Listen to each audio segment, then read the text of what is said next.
வணக்கம் மக்களே, welcome back to நேற்று இன்று நாளை. இன்றைக்கி நம்ம ரொம்ப சிம்பிளான ரொம்ப டேஸ்டியான வெண்டைக்காய் வச்சுட்டு ஒரு சப்ஜி ரெசிபி தான் பார்க்க போகிறோம்.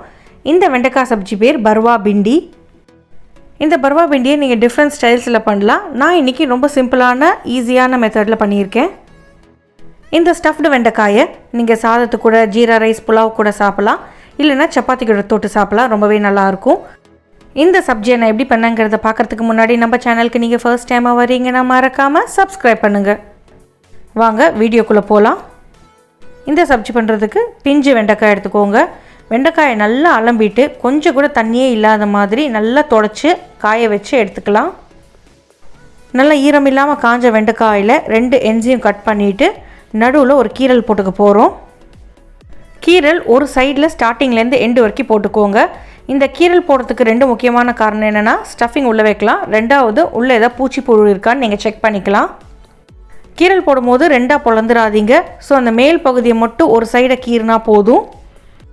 இந்த கீரலை கத்தி வச்சுட்டு கொஞ்சம் அப்படியே வைடாக ஓப்பன் பண்ணி விட்டிங்கன்னா உங்களுக்கு ஸ்டஃபிங் வைக்கிறதுக்கு ஈஸியாக இருக்கும். விதைகள் எதுவும் நீக்க வேண்டாம், உள்ளேயே இருக்கட்டும். இந்த வெண்டைக்காய் ஸ்டஃப் பண்ணுறதுக்கு முன்னாடி நீங்கள் முக்கியமாக என்ன நோட் பண்ணணுன்னா, வெண்டைக்காயில் ஈரம் இருக்கக்கூடாது. ஈரம் இருந்தால் வெண்டைக்காய் குழக்குழன்னு இருக்கும். இதே மாதிரியே உங்களுக்கு எவ்வளோ வெண்டைக்காய் தேவையோ எல்லாத்துலேயுமே கீரல் போட்டு ரெடியாக எடுத்து வச்சுக்கோங்க. கீரல் போட்டு ரெடி ஆனதுக்கப்புறமா நம்ம ஃபில்லிங்க்கான பொடியை ரெடி பண்ணிக்கலாம். ரொம்ப சிம்பிள் ஃபில்லிங் தான். வீட்டில் இருக்கிற பொடிகள் எல்லாத்தையும் ஒன்றா மிக்ஸ் பண்ணி நம்ம ஃபில் பண்ண போகிறோம். ஒரு பவுலில் 2 டேபிள் ஸ்பூன் தனியா பொடி எடுத்துக்கோங்க. இது கூடவே 1 டேபிள் ஸ்பூன் அளவுக்கு ஜீரக பொடி சேர்த்துக்கலாம். உங்களுக்கு மசாலா பிடிக்கும்னா 1 டீஸ்பூன் கரம் மசாலா சேர்த்துக்கோங்க. சுருக்குன்னு ஒரு காரத்துக்காக 1/2 டீஸ்பூன் மிளகு பொடி சேர்த்துக்கலாம். இது கூடவே ஒரு 1/4 டீஸ்பூன் மஞ்சள் பொடி சேர்த்துக்கலாம்.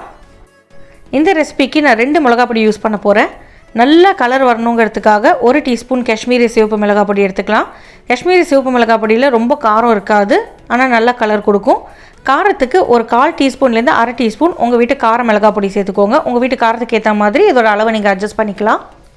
இந்த ஸ்டஃபிங்க்கு தேவையான அளவுக்கு உப்பு சேர்த்துட்டு 1 டீஸ்பூன் புளிப்புக்கு ஆம்ச்சூர் பொடி, அதாவது ட்ரை மேங்கோ பவுடர், அதுக்கப்புறமா 1 டீஸ்பூன் சோம்பு பொடி சேர்த்துட்டு 1 டீஸ்பூன் கசூரி மேத்தியை நல்லா கசக்கிட்டு சேர்த்துருங்க. இப்போ இந்த பொடிகள் எல்லாத்தையும் நல்லா கலந்து விட்டுக்கலாம். பொடியை நல்லா கலந்தாதான் எல்லா டேஸ்ட்டும் உங்களுக்கு ஈவனாக ஸ்ப்ரெட் ஆகும். புளிப்பு, காரம், உப்பு எல்லாமே இந்த பொடிக்குள்ளே இருக்கும். கிட்டத்தட்ட பார்த்திங்கன்னா நார்த் இந்தியன் ஊறுகாய் பொடி வாசனை தான் இருக்கும். கடைசியாக இந்த பொடியில் 1 டேபிள் ஸ்பூன் அளவுக்கு நம்ம எண்ணெய் சேர்த்துக்கலாம். உங்கள்கிட்ட மஸ்டர்ட் ஆயில், அதாவது கடுகெண்ணெய் இருந்தால் சேர்த்துக்கோங்க, நல்லா வாசனையாக இருக்கும். இல்லைனா நீங்கள் எண்ணெய் வச்சுருக்கீங்களோ அதை சேர்த்துக்கலாம். எண்ணெய் சேர்க்கறதுனால உங்களுக்கு ஸ்டஃபிங் நல்லா வெண்டைக்காய்க்குள்ளே போய் பிடிச்சிக்கும். 2வது வெண்டைக்காய் குக் பண்ணுறதுக்கு அந்த எண்ணெய் நம்மளுக்கு ஹெல்ப் பண்ணும். நம்ம ஒரு கீரல் போட்டு வச்சோம் இல்லையா, அது வழியாக நம்ம பண்ணியிருக்கிற இந்த ஸ்டஃபிங்கை உள்ளே தடவிக்கலாம்.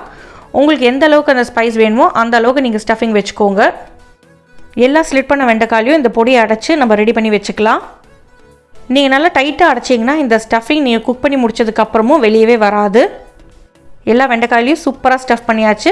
அடுத்ததாக இதை நம்ம குக் பண்ணி எடுத்துக்க போகிறோம். குக் பண்ணுறதுக்கு நல்லா வைடாக இருக்கிற ஒரு கடாய் எடுத்துக்கோங்க. கடாயில் 2 டேபிள் ஸ்பூன் எண்ணெய் சேர்த்துக்கலாம். மஸ்டர்ட் ஆயில் சேர்த்திங்கன்னா உங்களுக்கு இன்னுமே நல்லா டேஸ்டியாக இருக்கும். நல்லா எண்ணெய் சூடானதுக்கப்புறமா 1/2 டீஸ்பூன் ஜீரகம் சேர்த்து, ஜீரகம் பொரிஞ்சதுக்கப்புறமா ஒரு வெண்டைக்காயும் அழகாக அப்படியே அந்த எண்ணெய் இருக்கிற இடத்துல அரேஞ்ச் பண்ணிக்கலாம். சின்ன கடாயில் ரொம்ப ஓவர் க்ரௌட் பண்ணிங்கன்னா வெண்டைக்காய் குக் ஆகிறதுக்கு கொஞ்சம் கஷ்டமாக இருக்கும். அதே நீங்கள் ஒயிட் பேன் எடுத்திங்கன்னா அழகாக அரேஞ்ச் பண்ணிடலாம். எல்லா வெண்டைக்காயும் ஈவனாக ரோஸ்ட் ஆகும். ஒரே சமயத்தில் நம்ம நிறைய போட்டோம்னாலும் நம்மளுக்கு ரோஸ்ட் ஆகாது. வெண்டைக்காயெல்லாம் இந்த கடாயில் சேர்த்ததுக்கப்புறம் இந்த எண்ணெயில் ஈவனாக ரோஸ்ட் ஆகிறதுக்கு எல்லா சைடும் அப்படியே திருப்பி விடுற மாதிரி நீங்கள் சாட்டே பண்ணிகிட்டே இருங்க. வெண்டைக்காயில் கொஞ்சம் உப்பு பிடிக்கிறதுக்காக நான் ஒரு சிட்டிகை அளவுக்கு உப்பை வெண்டைக்காய் மேலே அப்படியே தூவி விட்டுட்டு மூடி போட்டு வெண்டைக்காயை குக் பண்ணி எடுத்துக்க போகிறேன். இந்த ஸ்டேஜ் வரைக்கும் நீங்கள் ஃப்ளேமை மீடியமில் வச்சுக்கலாம். ஆனால் மூடி போட்டு குக் பண்ணும்போது லோ ஃப்ளேமில் வச்சு குக் பண்ணிங்கன்னா உங்களுக்கு ஈவனாக வெண்டைக்காய் ரோஸ்ட் ஆகும். மூடி போட்டு குக் பண்ணாலுமே அப்பப்போ திறந்து கிளறி விட்டுட்டே இருங்க, இல்லைனா ஒரு சைடு மட்டும் உங்களுக்கு டார்க்காக மாறிடும்.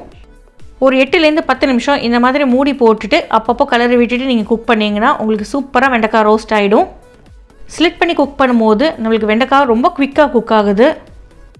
உங்களுக்கு பிடிக்கும்னா மேலே அப்படியே கடலமாவை தூவிட்டு நல்லா மிக்ஸ் பண்ணி விட்டுட்டு கடலமாவோட பச்சை வாசனை போகிற வரைக்கும் நீங்கள் ரோஸ்ட் பண்ணி எடுத்துக்கலாம்.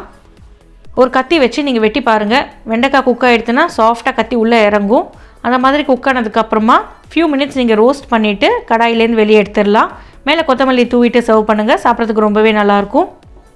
இந்த ரெசிபி உங்களுக்கு பிடிச்சிருக்கும்னு நினைக்கிறேன். உங்கள் வீட்டில் ட்ரை பண்ணி பாருங்கள். ட்ரை பண்ணி பார்த்துட்டு எப்படி இருக்குன்னு சொல்லுங்கள். நம்ம சேனலுக்கு நீங்கள் ஃபர்ஸ்ட் டைமாக வரீங்கன்னா லைக் பண்ணுங்கள், ஷேர் பண்ணுங்கள், மறக்காமல் சப்ஸ்கிரைப் பண்ணுங்கள். இன்னும் நல்ல வீடியோட உங்களை நான் நாளைக்கு சந்திக்கிறேன். until then take care, bye bye, thanks for watching.